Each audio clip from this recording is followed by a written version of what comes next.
Hello everyone, and welcome to my presentation on Gregorian Chant, which is one of the most iconic forms of medieval sacred music. Originating in the early centuries of the Christian Church, the monophonic chant was used in religious rituals and shaped a lot of the Western music we listen to today. I'll be analyzing a traditional Gregorian chant piece which connects modern minimalism, and I'll reimagine it in a new, creative, and kind of dark way. A little bit of history on Gregorian chant. It developed around the 9th and 10th century and was named after Pope Gregory I, even though its origins predate his time. It was characterized by a monophonic texture, which is known as a single melodic line without any harmony. It uses a free-flowing rhythm and uses Latin sacred text. It was used in the Roman Catholic Church and helped unify worshipers across Europe. I found a few articles relating to Gregorian chant, one specifically from Helmut Hucke in his Toward a New Historical View of Gregorian Chant, where he offers insight into the ideas of Gregorian chant. The primary idea is that the oral practice can be said to have left its mark on the melodies that survive, so that they still reveal traces of oral origin, even though they are preserved only in written form.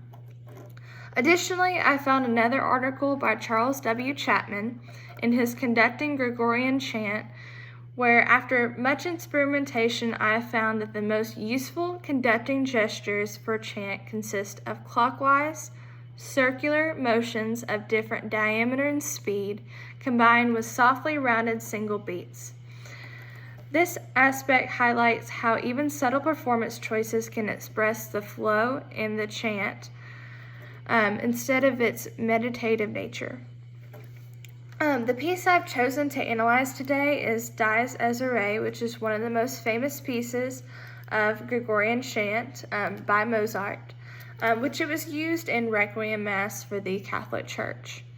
It has a haunting and kind of solemn tone, which fits religious themes of judgment, morality, and things like that. It uses mode more rather than meter or major or minor keys, which kind of gives it a unique and otherworldly tone. Here I have a clip of the original version, just to kind of give a little bit of background on the chant itself. Let's see if we can get it.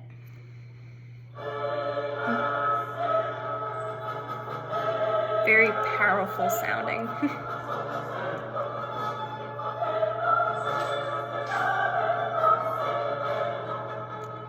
Right off the bat, you can notice that there's a lack of harmony in regular meter, which is usual in music.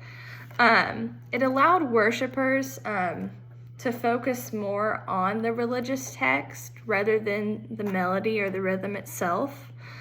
And to connect this chant with modern music, I've created a synthesized version and used a little bit of vocal background to kind of still give it that same vibe with it, but kind of give it a different perception, I guess you could say.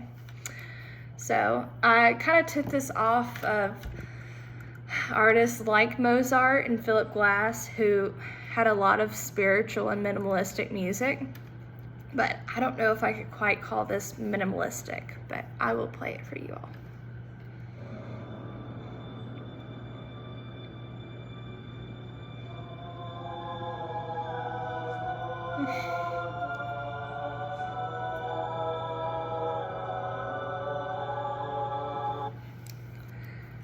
So in this version, I feel like I still kept the original melody of the song, the chant, but I added a few more like harmonic layers, and kind of, I guess the beat was lowered a little bit, just to try to give it that dark and almost like, now we would say movie-like kind of sound to it. The simplicity of the chant itself gives you a lot of ways where you can manipulate the overall sound and perception of the chant. It's really versatile, I feel like, if you were to reimagine it in a different way, and I feel like that was a good reason why I chose it. But overall, Gregorian chant is more than just ancient music. A lot of spiritual organizations still use music like this today. It's been around for centuries. By performing this style like modernly, it kind of gives, I don't know, it can open it up to more than just religious outlooks. It's a very timeless piece, of course. I mean, I've heard it, I don't know how many times in different choir classes and everything else like that.